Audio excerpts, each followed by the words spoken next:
Unaweza ukawa na juhudi sana katika kuomba, upate maisha mazuri, upate pesa nyingi sana, lakini muda huo utakuta Mungu anafurahishwa sana na busara ulizonazo. Unapokuwa unawanyenyekea walio kuzidi kipato, unawaita bosi, unawaita tajiri. Of course, hili nalo ni somo na tunatakiwa kujua kwamba kuna muda mazingira hayo yanakuwepo kwenye maisha.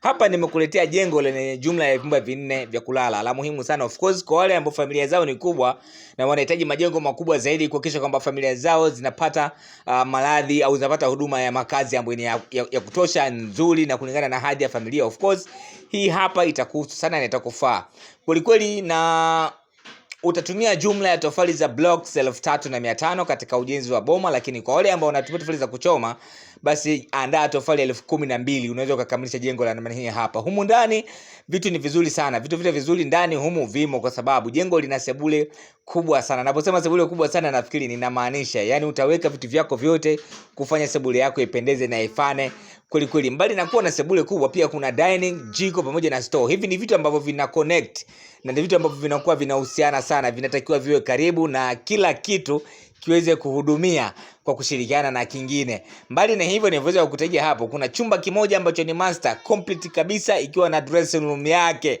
Ndio, unamaanisha master ikiwa na dressing room yake, lakini pia kuna choo chake kikubwa cha nafasi ya kutosha.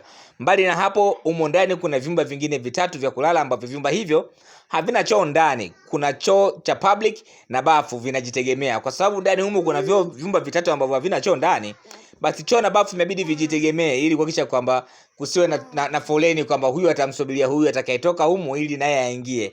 Sasa ili jengo lina upana wa mita 15 na urefu wa mita 14.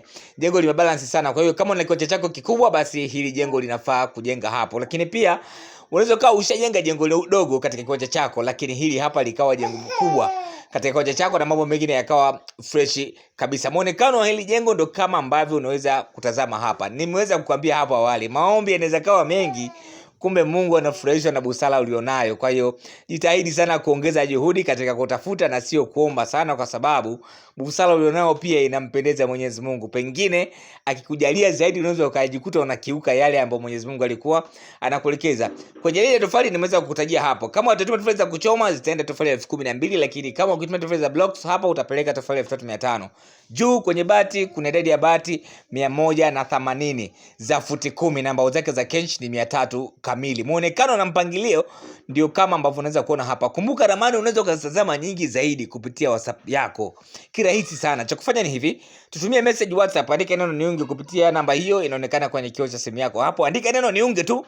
Mambo mengine tuachie sisi. Tutakachofanya sisi ni kukutumia link, na kupitia link hiyo utapata kujiunga na WhatsApp channel yetu, na utakuwa ukitazama ramani kila tunapokuwa tunaziweka katika mitandao mbalimbali ya kijamii.